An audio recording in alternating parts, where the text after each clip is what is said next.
ఈరోజు ఈ ఫ్లోరోసిస్ భూతాన్ని తరిమికొట్టడానికి గత 60 సంవత్సరాలుగా ఈ నల్గొండ జిల్లాలో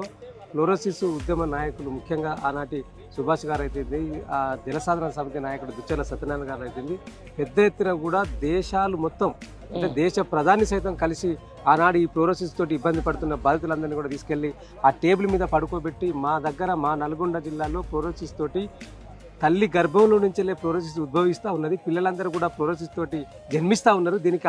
అంతిమ పరిష్కారం చూపించిందని చెప్పి ఆనాడు మరి ఇక్కడ నుంచి ఉద్యమ నాయకులంతా కూడా ఆ రోజు పోరాటం చేసిన సందర్భం. కానీ ఆనాటి ప్రధానిగా ఉన్న వాజ్పేయి కావచ్చు, ఆనాటి బీజేపీ ఎన్డీఏ ప్రభుత్వం కావచ్చు, కనీసం స్పందన కూడా కరువైంది. కానీ ఆనాడు తెలంగాణ ఉద్యమం కోసం బయలుదేరిన కేసీఆర్ గారు నల్గొండ జిల్లాలో ప్రతి గ్రామం తిరుగుతున్న సందర్భంలో ఈ ఫ్లోరోసిస్ సమస్యను స్వయంగా చూసిన వ్యక్తిగా కేసీఆర్ గారు తెలంగాణ రాష్ట్రం అయితేనే దీనికి సమస్య పరిష్కారం అవుతుందని చెప్పి ఆనాడు చెప్పినట్టుగానే తెలంగాణ రాష్ట్రం తీసుకొచ్చిన తర్వాత తొలి నాళ్లలోనే ఈ ఫ్లోరోసిస్కు సంబంధించి ఒక ప్రత్యేక పైలాన్ను మరి యొక్క చౌటుప్పల్లో ప్రత్యేకంగా ఆవిష్కరించి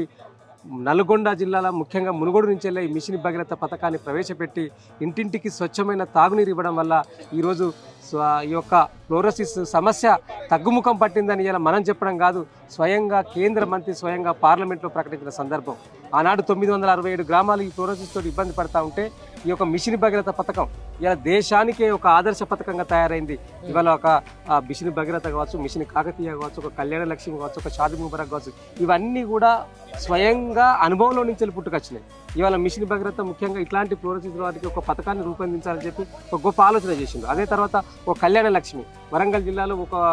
ములుగులో ఒక లంబాడ కుటుంబానికి సంబంధించి ఇల్లు కాలిపోయిన సందర్భంలో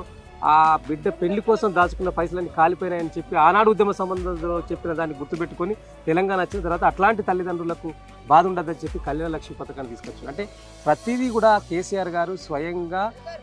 వారి అనుభవంలో జరిగిన విషయాలను అమలు చేస్తున్న సందర్భం కూడా మనం చూస్తూ ఉన్నాం.